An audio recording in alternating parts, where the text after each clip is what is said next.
ഇന്ത്യയിലെ IT പ്രൊഫഷണലുകൾക്കും US സർവകലാശാലകളിൽ നിന്ന് പഠനം പൂർത്തിയാക്കി തൊഴിൽ വിസകൾക്കായി കാത്തിരിക്കുന്ന മലയാളി ഉദ്യോഗാർത്ഥികൾക്കും ഏറ്റവും നിർണായകമായ ഒരു വാർത്തയാണ് ഇപ്പോൾ പുറത്തു വരുന്നത്. US citizenship and immigration services അഥവാ USCIS പുതിയ സാമ്പത്തിക വർഷത്തേക്കുള്ള H1B regular cap, masters cap അപേക്ഷാ പൂളുകൾ പൂർത്തിയാക്കിയതായി ഔദ്യോഗികമായി അറിയിച്ചിരിക്കുകയാണ്.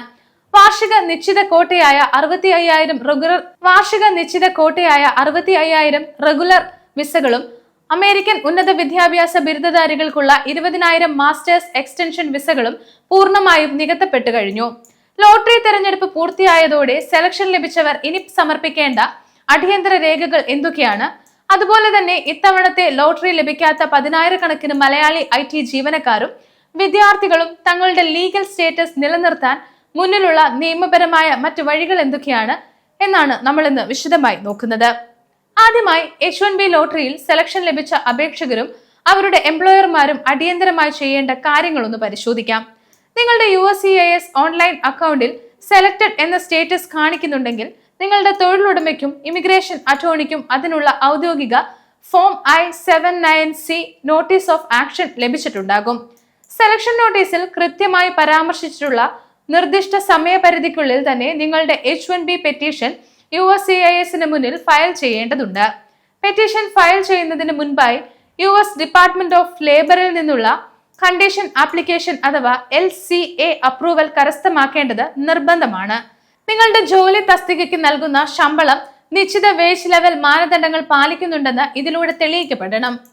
H1B പെറ്റീഷൻ വേഗത്തിൽ പ്രോസസ് ചെയ്യുന്നതിനായി പ്രീമിയം പ്രോസസിംഗ് ഫോം I-907 സംവിധാനം പ്രയോജനപ്പെടുത്താവുന്നതാണ്. പ്രീമിയം പ്രോസസിംഗ് വഴി അപേക്ഷിച്ചാൽ 15 കലണ്ടർ ദിവസത്തിനകം USCIS അപേക്ഷയിൽ തീരുമാനം പ്രഖ്യാപിക്കും. പുതിയ വിസ സ്റ്റേറ്റസ് ഒക്ടോബർ 1 മുതൽ മാത്രമായിരിക്കും പ്രാബല്യത്തിൽ വരിക.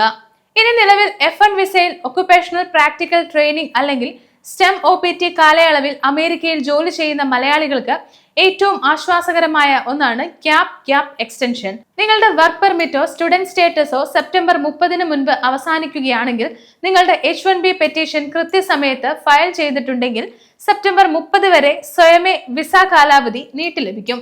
ഇത് കാരണം തൊഴിൽ തടസ്സപ്പെടാതെ ഒക്ടോബർ 1 H1B സ്റ്റേറ്റസിലേക്ക് സുഗമായി മാറാൻ അപേക്ഷകർക്ക് സാധിക്കും. അതേസമയം നിർഭാഗ്യവശാൽ ഇത്തവണത്തെ ലോട്ടറിയിൽ സെലക്ഷൻ ലഭിക്കാത്ത അപേക്ഷകൾ എന്താണ് ചെയ്യേണ്ടത്?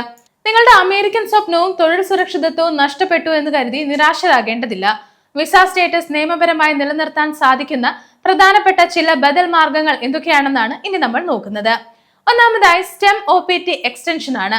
നിങ്ങൾ അമേരിക്കൻ സർവകലാശാലകളിൽ നിന്ന് സയൻസ്, ടെക്നോളജി, എഞ്ചിനീയറിംഗ്, മാത്തമാറ്റിക്സ് മേഖലകളിൽ ബിരുദം പൂർത്തിയാക്കിയ വ്യക്തിയാണെങ്കിൽ നിങ്ങളുടെ 12 മാസത്തെ പ്രാഥമിക OPT അവസാനിച്ച ശേഷവും അധികമായി 24 മാസത്തെ STEM OPT എക്സ്റ്റൻഷന് അപേക്ഷിക്കാൻ നിയമപരമായ അർഹതയുണ്ട്. ഇതുവഴി വരും വർഷങ്ങളിലെ H1B ലോട്ടറി പ്രക്രിയയിൽ വീണ്ടും പങ്കെടുക്കാൻ നിങ്ങൾക്ക് അവസരം ലഭിക്കും. രണ്ടാമതായി ക്യാപ് എക്സംപ്റ്റ് H1B ആണ്. വാർഷിക H1B ലോട്ടറി പരിധി ബാധകമല്ലാത്ത സ്ഥാപനങ്ങളിൽ ജോലി കണ്ടെത്തുക എന്നതാണ് ഈ വഴി.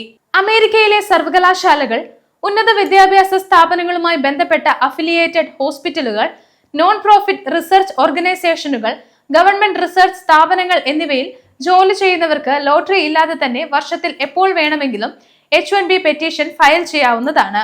മൂന്നാമതായി L1 വിസയാണ്. നിങ്ങൾ ജോലി ചെയ്യുന്ന കമ്പനിക്ക് ഇന്ത്യയിലോ കാനഡയിലോ UKയിലോ ശാഖകൾ ഉണ്ടെങ്കിൽ താൽക്കാലികമായി 1 വർഷത്തേക്ക് വിദേശത്തെ ഓഫീസിലേക്ക് ട്രാൻസ്ഫർ വാങ്ങി ജോലി ചെയ്യാം. തുടർന്ന് L1A, L1B വിസകളിൽ അമേരിക്കയിലേക്ക് തിരികെ പ്രവേശിക്കാൻ സാധിക്കും. L1 വിസകൾക്ക് വാർഷിക ലോട്ടറി സമ്പ്രദായം ബാധകമല്ല എന്നതും ശ്രദ്ധേയമാണ്. നാലാമതായി O1 വിസയാണ്.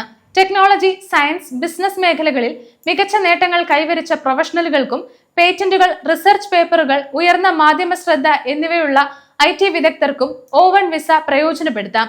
ഇതിനും ലോട്ടറി പരിധികൾ ബാധകമല്ല. അഞ്ചാമതായി പങ്കാളികളുടെ വിസ സ്റ്റേറ്റസിലേക്ക് മാറുക എന്നതാണ്.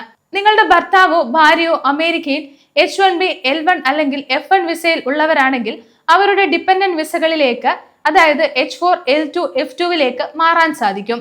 H4 വിസയിലുള്ളവർക്ക് പങ്കാളിക്ക് I-140 അപ്രൂവൽ ഉണ്ടെങ്കിൽ H4 EAD വഴി അമേരിക്കയിൽ നിയമപരമായി ജോലി ചെയ്യാനുള്ള സ്വാതന്ത്ര്യം ലഭിക്കുന്നു. ഇത്തരം സങ്കീർണമായ നിയമ സാഹചര്യങ്ങളിൽ സ്വന്തം ഇഷ്ടപ്രകാരം അനാവശ്യമായ തീരുമാനങ്ങൾ എടുക്കാതെ കമ്പനിയുടെ ലീഗൽ ടീമുമായും ക്വാളിഫൈഡ് ഇമിഗ്രേഷൻ അറ്റോർണിമാരുമായും ആലോചിച്ച് നിങ്ങളുടെ പെറ്റീഷനുകളും പേപ്പർ വർക്കുകളും കൃത്യസമയത്ത് ഫയൽ ചെയ്യാൻ ശ്രദ്ധിക്കുക. അമേരിക്കയിലെ ജോലി സാഹചര്യങ്ങളും ഇമിഗ്രേഷൻ മാറ്റങ്ങളും കൃത്യതയോടെ മനസ്സിലാക്കാൻ ഗ്ലോബൽ സമയം യൂട്യൂബ് ചാനൽ സബ്സ്ക്രൈബ് ചെയ്യുക.